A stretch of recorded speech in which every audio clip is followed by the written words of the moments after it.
नतीजों से पहले बाजार में आपकी स्ट्रेटजी क्या होनी चाहिए? अगर आप लंबी अवधि के नजरिया बनाना चाहते हैं तो क्या ये सही वक्त है आपके लिए स्टॉक पिकिंग करने का? ये तमाम चीजें समझेंगे और हमारे साथ जुड़ गए हैं बाजार की दिग्गज फर्स्ट ग्लोबल की चेयरपर्सन और chief investment strategist Devina Mehra. Devina ma'am, बहुत शुक्रिया आपका समय देने के लिए। स्वागत है आपका 18 स्वदेश पर। आपकी बेबाक राय मैम, बाजार उसको बहुत तवज्जो देता है।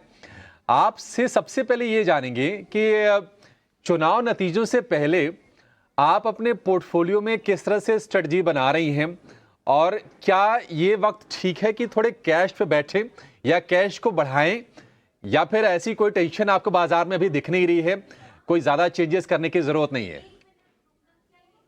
शुक्रिया।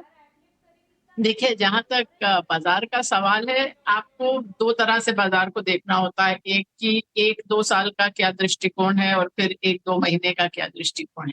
तो जो 1-2 साल का मेरा दृष्टिकोण है वो पॉजिटिव है कि बाजार अभी भी अच्छा लगता है। वो एक पूरा दशक तो 2010 से 20 तक का बाजार का प्रदर्शन बहुत ही खराब रहा।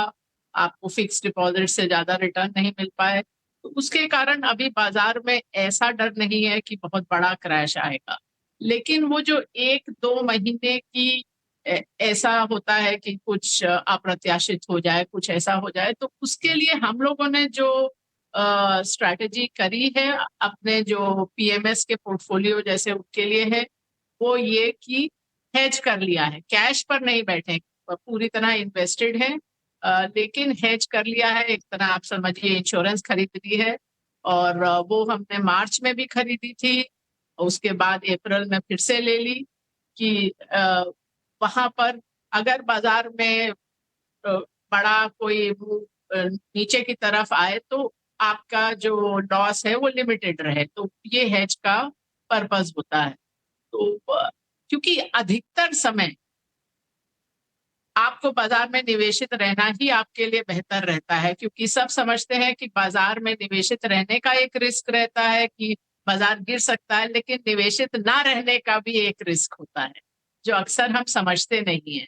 ये हमने विश्लेषण किया था कि आप पिछले 40-42 साल देखें, जब से सेंसेक्स शुरू हुआ, वो जो 15-16% रिटर्न आया, अगर आप 40 साल में भी 10 जो सबसे अच्छे दिन थे वो अगर आप मिस कर देते हैं तो 2/3 रिटर्न आप मिस कर देते हैं। अगर आप 30 सबसे अच्छे दिन मिस कर देते हैं तो आप 90% रिटर्न मिस कर देते हैं। तो मतलब 100 का 60,000 होने की बजाय 6,000 रह जाता है। इस प्रकार का डेटा आता है। तो इसलिए जैसा मैंने कहा कि जब क्रैश आपको मालूम है होने वाला है, वो एक आध बार ही होता है। जैसा कि आप मेरा अगर फरवरी शुरू का 2020 का ट्वीट देखें तो बहुत क्लियरली बोला था कि ये बहुत ही कुछ अप्रत्याशित हो रहा है। उस समय हम लोगों ने काफी कैश में भी गए थे, पर अभी वो स्थिति नहीं है।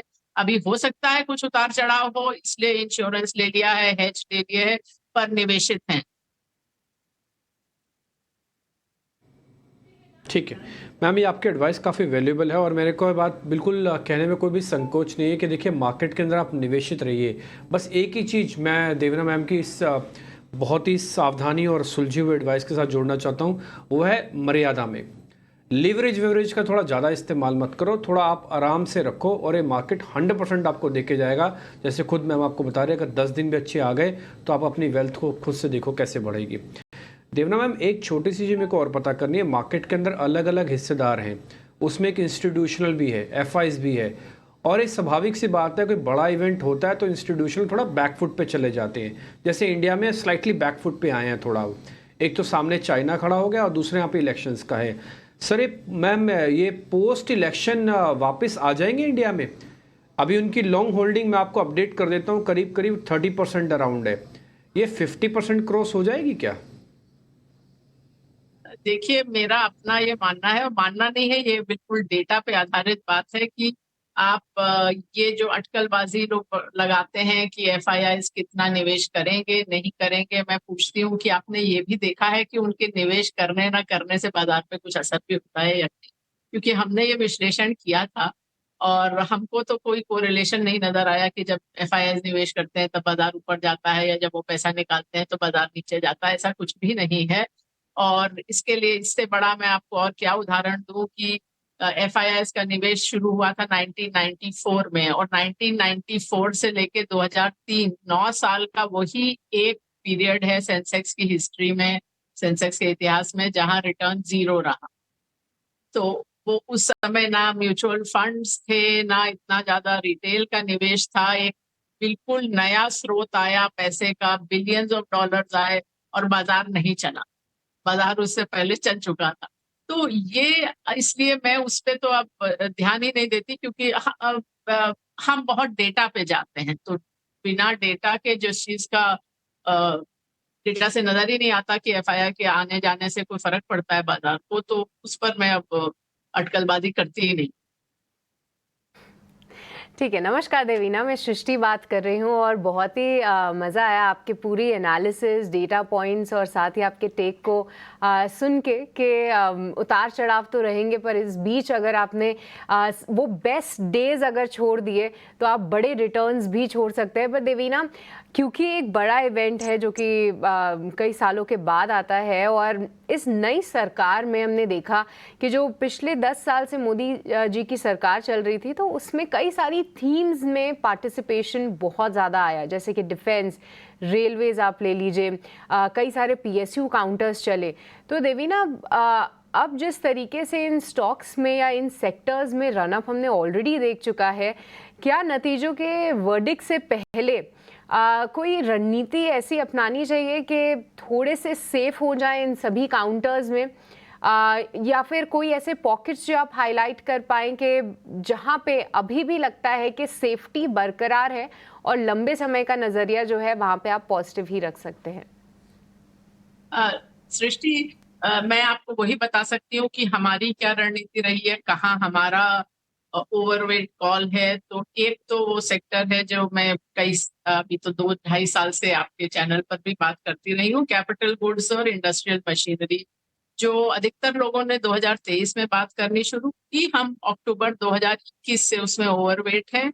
उसके बाद हर तिमाही हम उसमें कुछ कुछ कटौती करते हैं। हर तिमाही ये प्रश्न भी पूछते हैं कि अब इतना रनअप हो गया तो क्या खत्म हो गया। अभी तक हमको वो सिग्नल नहीं आया है कि वो खत्म ही हो गया है रनअप, बट उसमें बहुत सारे स्टॉक दुगने तिगने चौगुने भी हुए हैं। तो हमने कटौती तो की है, पर अभी भी ओवरवेट है। पिछले 1-1.5 साल में जहां हमने वेट बढ़ाया वो है ऑटो कंपोनेंट्स, फार्मास्यूटिकल्स, थोड़ा कंस्ट्रक्शन, तो वहां भी ओवरवेट है। जहां हाल फिलहाल मतलब 1-1.5 महीने में थोड़ा वेट बढ़ाया है वो है मेटल्स। सो वहां पर अभी हम ओवरवेट हैं, जहां हम लोग पहले ओवरवेट नहीं थे। तो ये अभी जो हमने देखा है वो यही है। जहां तक सरकार बदलने की बात है, आपके बहुत सारे जो दर्शक हों वो तो उस समय शायद बाजार में नहीं रहे होंगे, लेकिन 20 साल पहले भी एक बड़ा इवेंट आया था, 2004 का इलेक्शन, जहां पर सरकार वाजपेयी जी की इतनी उनको विश्वास था कि उन्होंने इलेक्शन 6 महीने जल्दी करवा दिया, और अंत में ऐसा हुआ कि लगभग आधे से ज्यादा कैबिनेट का खुद की सीट भी नहीं बच पाई। तो वो एक बाजार के लिए बड़ा शॉक था। उस दिन बाजार सर्किट डाउन था, ट्रेडिंग हॉल्ट हो गई, वो सब हुआ। पर हफ्ते भर में बाजार भूल गया, और वो 1 साल बाजार के लिए सबसे अच्छा सालों में से था। तो हम लोग शायद कुछ ज्यादा टाइम लगाते हैं, समय लगाते हैं, अपना दिमाग लगाते हैं कि चुनाव का क्या परिणाम होगा या राजनीति में क्या हो रहा है। बाजार का लॉजिक थोड़ा अलग रहता है, अर्थव्यवस्था का, बाजार का, वो सब चीजों का। ठीक है देवीना, इसी के साथ आपका हम बहुत बहुत शुक्रिया करना चाहेंगे, क्योंकि हम जानते हैं कि आपने कई सारे इलेक्शंस देखे हैं, आपने एग्जाम्पल्स भी दिए, और इसी लर्निंग्स का फ़ायदा जो है हम भी और हमारे सभी दर्शक जो है उठाने की पूरी कोशिश करते हैं। बहुत बहुत शुक्रिया देवीना, बहुत अच्छा लगा आपसे बात करके। शुक्रिया। तो ये थी फर्स्ट ग्लोबल की देवीना मेहरा, जहाँ पे उनका क्लियर राय यही थी कि एक इलेक्शन जो है वो एक शॉर्ट टर्म इवेंट ज़रूर हो सकता है, पर लंबी अवधि का नज़रिया आप ज़रूर बनाएं, निवेशित रहिए बाज़ार में और इस तेज़ी का भी फ़ायदा उठाइए। कई सारे स्टॉक्स और सेक्टर्स उन्होंने माफ़ कीजिएगा, कई सारे सेक्टर्स उन्होंने हाईलाइट किए जहाँ पे उनकी जो overweight call, capital goods, industrial machinery, इस पर वो अभी भी पॉजिटिव हैं, वो नज़रिया उन्होंने हमें बताया। पर